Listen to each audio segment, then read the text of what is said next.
Washington, D.C. was unusually quiet that morning, as if the entire city was holding its breath. Inside a secured federal building not marked on any public map, Kash Patel sat across from a panel of congressional investigators. The room buzzed with low murmurs, until he placed a small, nondescript flash drive on the table. "I suggest everyone here puts their phones away," Patel said calmly. "What you're about to see changes everything." A silence fell over the room. Chairman Langley narrowed his eyes. "Are you saying you have direct evidence?" "I'm saying I have proof," Patel said, locking eyes with each member. "Undeniable, time-stamped, and verifiable. This goes all the way up, yes, even to Obama." Gasps. Someone dropped their pen. "Mr. Patel," a junior staffer stammered, "what kind of proof are we talking about?" Patel didn't smile. "Let's just say, classified surveillance that was never supposed to see daylight. And it shows a shadow directive signed in 2016. That contradicts public record." He plugged in the flash drive. The screen blinked. Then it began to play. The screen flickered, then settled on grainy surveillance footage, time-stamped December 28, 2016. The angle was low, taken from inside a private intelligence briefing room at Langley. No audio. But the footage was clear. Former President Barack Obama sat at the head of a long oval table, surrounded by intelligence officials. Papers were passed down. Signatures were made. Then, a document marked, Predictive Operations Initiative, Phase Zeta, was visible for 2 seconds. Just long enough for the committee members to read the subheader, Domestic Information Shaping, Media Leveraging Strategy. The room watching the footage fell into stunned silence. What is this?" Chairman Langley muttered, leaning forward. Patel, arms folded, replied, "An illegal directive authorizing federal agencies to quietly coordinate with certain media outlets to manipulate public opinion, especially leading into the 2016 election transition." A congresswoman whispered, "That's unconstitutional." "Worse," Patel said, voice cold. The document was scrubbed from the official presidential archives. But the NSA kept a private backup, and someone thought I shouldn't see it. Too bad for them. Senator Blake frowned. "Why now? Why bring this forward today?" Patel didn't blink. "Because they tried to bury me for looking. And now I'm flipping the table." Before the panel could respond, a staffer ran in, pale-faced, holding a phone. "You need to see this," she said. CNN just went live with the headline, "Whistleblower Claims Obama Ran Shadow Op Against Public." Patel looked down at the table. "It's already begun." Within 15 minutes, the video had gone viral. Hashtags like #ObamaLeak and #CashBombshell trended globally. Newsrooms scrambled. Phones buzzed non-stop inside the Capitol. Inside the secure briefing room, the air turned electric. Lawmakers whispered among themselves, pale and visibly shaken. Some stared at the screen in disbelief. Others checked their phones, horrified by the flood of public reaction. Chairman Langley's voice cut through the chaos. "Mr. Patel, is there more?" Kash leaned back slowly. "That was the first clip. There are 9 more." A stunned silence. "Each one shows deeper levels of coordination," he continued. "From tech company meetings to secret DOJ memos. It wasn't just about narrative control. It was about silencing whistleblowers, scrubbing records, and creating a back-channel pipeline to major media." Congresswoman Rivera slammed her hand on the table. "If this is true, it's the biggest breach of public trust in American history." Patel didn't flinch. "It is true. And I've had to live with it for 4 years." Just then, another staffer rushed in, eyes wide. "Sir, the White House just issued a statement, they're calling for a special counsel investigation. Biden's press secretary says the evidence is explosive and warrants full review." Chairman Langley turned to Kash. "You're telling me the previous administration committed covert actions against the American people, and the current one is backing you up. Kash nodded once. Because some secrets are too dangerous, no matter who's in charge. Then a phone rang on the table. It was Patel's. Unknown number. He answered it. A deep voice said, "You weren't supposed to find that drive." Then the call ended. The room fell deathly silent as Kash Patel slowly lowered the phone from his ear. "Who was it?" asked Senator Blake, already rising from his chair. Patel didn't answer immediately. His eyes stayed locked on the phone screen, which now displayed a blank call history. No caller ID. No trace, he finally said. But they knew. They always know. Congresswoman Rivera leaned in, voice low. "Are you in danger?" "I've been in danger," Patel replied. "That's why I didn't come here alone. There are 3 encrypted backups of everything, distributed in 3 separate cities. If anything happens to me, they go public." Langley looked visibly shaken. "You prepared for this?" "I had to. When I first discovered the buried NSA logs last year, I knew someone would try to silence me. They already tried. Twice." Rivera's voice dropped to a whisper. "What happened?" "They staged a car crash in Nevada. Took out my brakes. The second time, fake search warrant. They raided my cousin's home thinking I kept a drive there. I didn't. But the message was clear, stop digging." Langley turned to the room. "This is beyond committee protocol. We're dealing with national-level counterintelligence exposure. We need to contact Homeland Security." "No," Patel cut him off. "Not yet. DHS is compromised. This stays here for now." Suddenly, the lights flickered. One of the monitors went black. A technician rushed over. "Someone's pinging the system from outside, encrypted. Military grade." Chairman Langley's voice was firm now. "Lock down the building. No one in or out." Patel stood and looked out the small, thick-paned window at the gray sky. "They're scared," he said. "Because this isn't just about Obama. He was the face. But someone else, someone bigger was pulling the strings." Thunder rolled outside as black SUVs began circling the building, unmarked, but too uniform to be random. Inside, the mood turned from tense to alarmed. Chairman Langley barked at security, "I want every exit covered, now." Meanwhile, Patel tapped rapidly on his tablet, bringing up a hidden folder labeled Origin_A7. The screen loaded slowly, files with names like Olympus Ops, Midnight Ledger, and finally, Architect.pdf. He turned the screen to the room. "This is what they're really trying to bury." Langley leaned in. His face paled. The document showed detailed notes on a classified initiative, an interagency council formed in 2009, just weeks after Obama took office.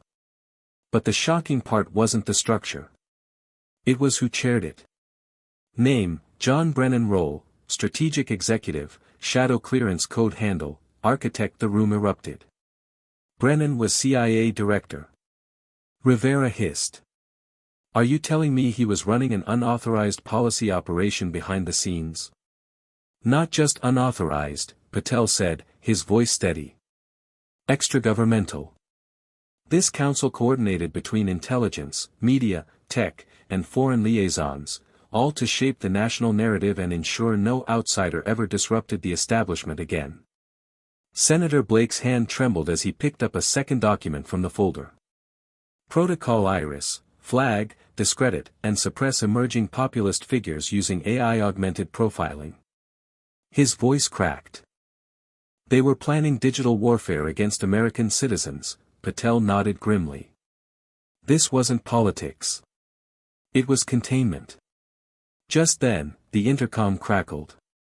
"We have company, heavily armed individuals approaching the west side. They're not responding to commands." Chairman Langley turned to Kash. "What do they want?" Patel calmly reached into his jacket and pulled out another flash drive. This one, he said. The final file. It names everyone involved. Including sitting officials. Once it's out, the game's over. Outside, the first explosion echoed in the distance. Security alarms blared through the facility. Red lights pulsed along the corridor walls as armed agents in tactical gear sealed the exits. But the perimeter was already compromised. They breached the west loading dock, someone yelled. Chairman Langley turned to Kash. You need to get out of here. Now. But Kash was already moving. No. I finish this, here and now. He inserted the final flash drive into the secured terminal and began the upload sequence. On screen, the words appeared: confidential release, all recipients, congressional oversight, DOJ, foreign diplomatic watchdogs, public archive nodes. It was a scorched earth release. Once initiated, it couldn't be reversed. Upload initiated. Estimated time, 2 minutes 38 seconds. Suddenly, gunshots. The sound echoed from the first floor. Patel's jaw tightened. Hold the door. Langley shouted at guards as 2 committee members ducked under the table. Who sent them? Rivera asked, her voice breaking. Patel didn't look up. Could be remnants of Brennan's old unit. Could be mercs. Doesn't matter. They're here to stop what's coming. Upload at 54%. The hallway outside the conference room filled with smoke. Shouts. Flash bangs. A security agent stumbled in, blood on his sleeve. They're breaching every room, we've got 5 down. Langley looked at Patel. Do we shut it down? Patel shook his head. If we stop now, this all disappears. Forever. Upload at 78%. Suddenly, the heavy door rattled under impact. Then, boom. The reinforced lock blew inward. Armed men in dark gear stormed the room. Patel stayed seated, hands raised, but his eyes locked on the screen. Upload at 91%. Stand down, one of the masked intruders shouted. Patel calmly replied, You're too late. The final bar ticked up. The room froze. The masked intruders stood still, guns raised, fingers tightening on triggers. But they knew. It was done. A soft ping echoed from the computer speakers, followed by a message on screen, distributed successfully. 214 verified recipients. Public node, live. The live URL blinked in red. Somewhere, on thousands of screens around the world, the truth was spilling out. Chairman Langley looked at the screen and exhaled. It's out. The lead intruder cursed under his breath. Abort. Repeat, abort extraction. We missed it. One of the gunmen hesitated, staring at Patel, his rifle shaking. What happens now? Kash stood slowly, brushing off his jacket. Now, he said. Now the American people finally see what's been running beneath their feet for 15 years. Sirens grew louder outside, real law enforcement, not covert mercs. The masked intruders backed toward the door, their operation collapsing in real time. You think this ends with you? The lead masked man snarled. Patel didn't blink. No. It ends with the people who thought they were untouchable. Outside, dozens of federal agents in tactical gear flooded in, weapons drawn. The masked operatives dropped their rifles one by one. It was over. As they were cuffed and dragged out, Kash turned to the stunned committee members. By the time we wake up tomorrow, he said, there won't be a person in America who hasn't seen what we saw today. The spell is broken. Rivera stood slowly. They're going to come after you. They already have, Kash said. But now? The entire country's watching. He looked again at the blinking screen. Hashtag the architect files, now trending worldwide by sunrise, the entire political landscape had shifted. Every major news outlet, every podcast, every social media feed was flooded with clips, files, and decrypted documents from the leak Patel had unleashed. It wasn't a story anymore, it was the story. The biggest since Watergate, some said. Bigger, others argued.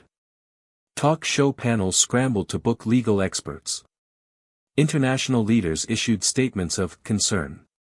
Inside the U.S., trust in federal agencies dropped like a stone overnight. Protesters gathered in front of the DOJ, the CIA headquarters in Langley, and even outside Barack Obama's Chicago home. Patel, now in protective custody, watched from a hidden location. His phone buzzed. A text from an encrypted number read, "Brennan has gone dark. Clappers refusing interviews. One former operative fled to Zurich overnight. They know it's collapsing." A second buzz. Obama legal team just released a vague statement. No denial. Just outrage. Patel showed the phone to Congressman Langley, who had joined him under emergency clearance. "They're in panic mode," Langley muttered. "Good." Kash nodded. "They're scrambling because this wasn't supposed to happen. They never thought someone would dig deep enough. Never thought someone like me would refuse to stay quiet." Langley studied him. "You just shook the foundation of 2 presidencies." Patel looked him in the eye. "I didn't do it for revenge. I did it because the American people deserve to know who's been pulling the strings behind their vote, their news, their reality." Langley was quiet for a long time. Then he asked, "What about the others?" Patel's expression darkened. "There's one more name." Langley leaned forward. "Who?" Kash turned the screen of his encrypted tablet to him. One word appeared on the next file, "Valor, classified, Michelle Obama." Chairman Langley stared at the screen, the name glowing back at him like a slow-burning fuse. "Michelle," he whispered. "She wasn't even," Kash cut him off. "Not officially. That's the key." He tapped the tablet and opened the Valor file. A classified operations log appeared, dated between 2014 and 2016. It detailed covert meetings, offshore accounts, encrypted communications between top-level officials, and a codename used repeatedly, Valor, authorization level, shadow class. Then came the real shock, a signature buried on page 39 of the document, next to a confidential media allocation order. Michelle LaVaughn Robinson Obama, initials verified. Langley reeled back in his chair. "Are you telling me she was running parallel ops under a false clearance identity?" "Yes," Patel said firmly. "She wasn't a figurehead. She was quietly overseeing cultural integration strategies, controlling messaging, funding activist groups, even approving psychological testing protocols for social media manipulation." Langley rubbed his face in disbelief. "Dear God," Kash continued. "The strategy was brilliant. By keeping her unofficial, she stayed off every investigative radar. But the paper trail's there, every payment, every signature, every covert directive." Langley stood and started pacing. "We can't release this now. This implicates too many." Patel's voice cut through the tension. "If we stop now, everything I risked means nothing. You think the public can handle half the truth and not the rest?" A knock at the door. An agent leaned in, pale-faced. "Sir, the Obamas have just cancelled all public appearances. Secret Service has moved them to an undisclosed location." Kash looked back at the file one last time. "They know what's coming." And then, the alert came in, a public subpoena request had just been filed. Congress was calling for Michelle Obama to testify under oath. The nation held its breath. The subpoena for Michelle Obama made headlines instantly, "The Valor Protocol, America demands answers." Late-night talk shows exploded. Social media was a firestorm of outrage, disbelief, and demand for justice. In the sterile, heavily guarded hearing room, cameras flashed as Michelle took the stand. Her poised demeanor barely betrayed the storm raging beneath the surface. Kash Patel sat among the congressional staff, watching from the sidelines. This was the moment the story had built toward, a reckoning decades in the making. The questioning was relentless. "Mrs. Obama," the lead counsel began, "are you aware of the classified operations referred to as the Valor Protocol?" Michelle's eyes locked with the committee. "I am aware of many initiatives during my time as First Lady, but I categorically deny any involvement in covert operations that would undermine the Constitution." But Kash knew the truth was layered deep, hidden in files now public, beyond denials and spin. Outside, protests swelled on the streets, demands echoing for transparency and accountability. The political establishment was fracturing, allies turned cautious, opponents seized new momentum. The bombshell that Kash Patel dropped had shaken the very core of American politics. The system was exposed, not perfect, not untouchable. As cameras faded and hearings continued, one fact remained clear: game over.